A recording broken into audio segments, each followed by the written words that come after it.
Good afternoon, fellow ruminators. Welcome back to another session. Well, this is not rumination. This is going to be on my welcome back to another session on my Caribbean and Latin American news now. Thank you so much for joining. I hope that you'd like, share, and you subscribe. And in this afternoon's topic, we are going to be looking at Grenada's dilemma, zone of peace or zone of war. U.S. seeks radar access at Maurice Bishop Airport. The government of Grenada has confirmed a U.S. request to install radar equipment and technical staff at the Maurice Bishop International Airport. For a nation that once faced U.S. invasion and in a region that calls itself a zone of peace, the question now arises, is this cooperation or control? This episode examines Grenada's new crossroads between protecting sovereignty and aligning with Washington's growing strategic agenda in the Caribbean. And that is what we are going to be exploring this afternoon.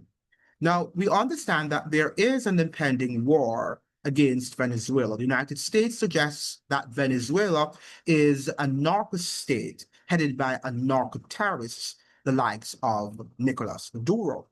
Now, this ongoing war and the threat thereof, has been going on for decades. Well, for decades now, for actually almost 2 decades or more, because Venezuela was actually had a coup. The United States launched a coup against Venezuela in 2002, I believe, in which they sought to have deposed the then president of Hugo Chavez, who is no longer with us. He's now deceased. President Hugo Chavez. That is the president that Nicolas Maduro has succeeded.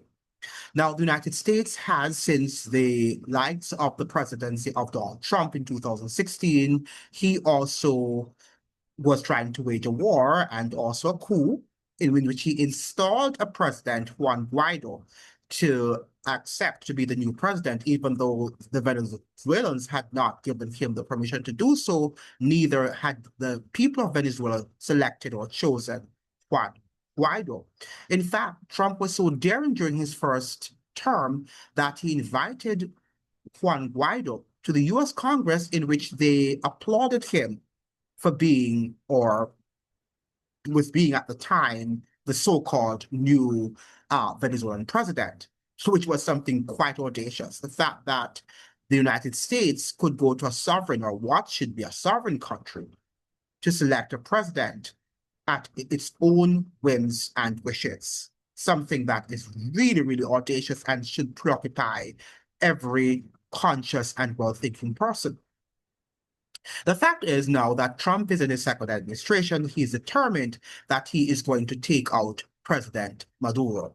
Now, there are quotes that I haven't brought here in which Trump was saying in the first term, should we allow this man, Nicolas Maduro, who sits atop great oil reserves in Venezuela, to be the reigning king over that oil and gas reserves, which meant that Trump regards Maduro as his inferior and think that he should be the one, and the United States empire, who should be sitting at top of that oil reserve. And he did say that after, if they should be able to depose Nicolas Maduro, that the IMF and other corporations will be there. All right. And we know that Trump is going to get his cut, because that's how the system works. This is a technocracy. We're dealing with a technocratic bureaucracy in the United States. Okay, and most of our nation states are like that too, in which our leaders or supposed leaders or supposed leaders, they are the ones who lead out in the fraud of these sort of nefarious endeavors. So we are looking at the fact now that the United States is asking Grenada to allow them to install radar equipment at the Maurice Bishop International Airport. Now, this is 42 years after the Grenada's invasion. But the United States, of course, is occupying as many nations as it can so that it can launch an attack on Venezuela, and not only launch the attack there, but also to control whatever oil discovery or whatever oil and gas are found in Grenada. It's there to protect also its economic interests. So remember now that this is not just about arresting oil and gas. It is, yes, but it is also about protecting and securing it that no other interest, the country will not be able to secure another interest that could be more advantageous to its development. The US wants to control everything, 100% of the natural resources of Latin America and the Caribbean.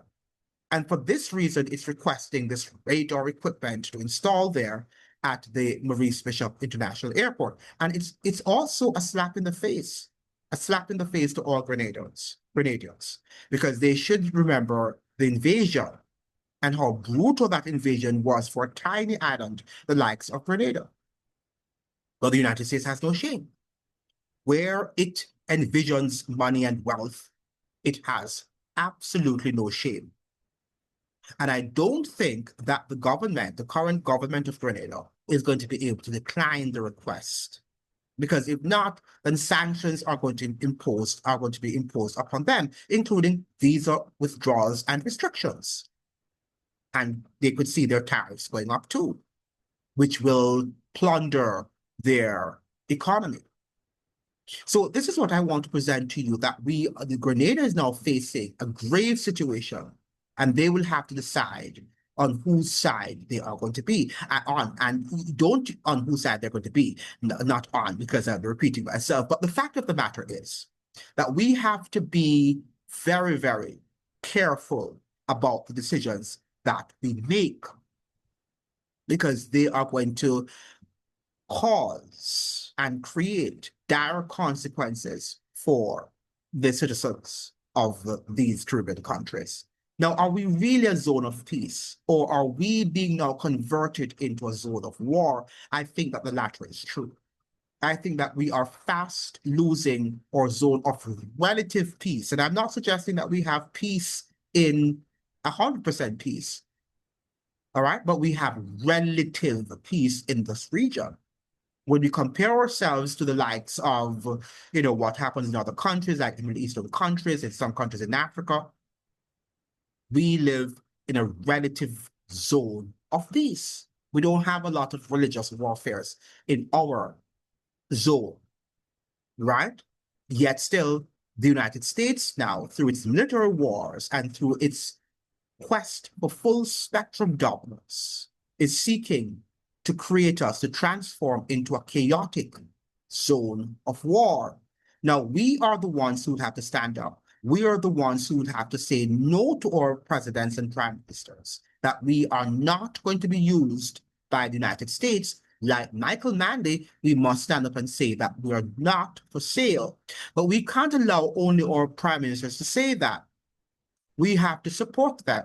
We have to hold up their arms, and we have to let them know that we are sovereign in our sovereign countries. The people are sovereign, not the state itself. The people are the ones who make the nation sovereign. No nation is sovereign. The people of that nation are sovereign. And that is what we need to underscore. That is what we need to emphasize to the government, to our governments, to our respective governments. And we should also support them when they make unpopular decisions, because oftentimes we believe propaganda, particularly dispersed by the United States, and we do not support our prime ministers and our government, and hence they are deposed, and we shout and we laugh at them, and we celebrate when they've left. And then they come back to power, if they ever do, and they take a 180 degrees, turn, in which they just, okay, I'm going to accede now to US diktats, US hegemonic diktats. And that's exactly what Michael Manley of Jamaica did. When he saw how lonely it was after he took or made unpopular decisions of the 1970s in Jamaica that saw the complete devastation of Jamaica by the CIA of the United States, then he decided, when he came back to power in 1989, that he was just going to do what the US wanted him to do.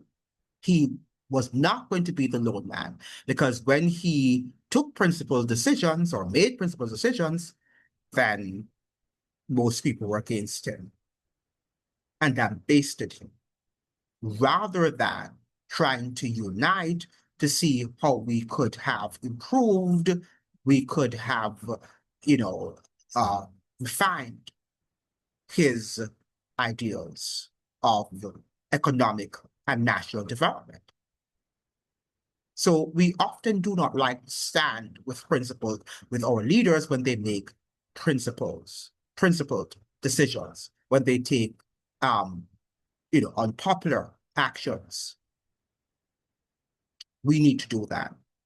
So let us see what's going to happen in Grenada. I don't think the Grenadian prime minister is going to be able to disagree or to reject that proposal from the US. I think that he will have to, whether he likes it or not, accede to US requests or face economic, political, and other forms of sanctions. What do you think? Please let me know. Do you think we are going to be transformed into a zone of war as we are now seeing? I think that it's inevitable. Please let me know what you think. All the best to you. Like, share, and subscribe. Ciao.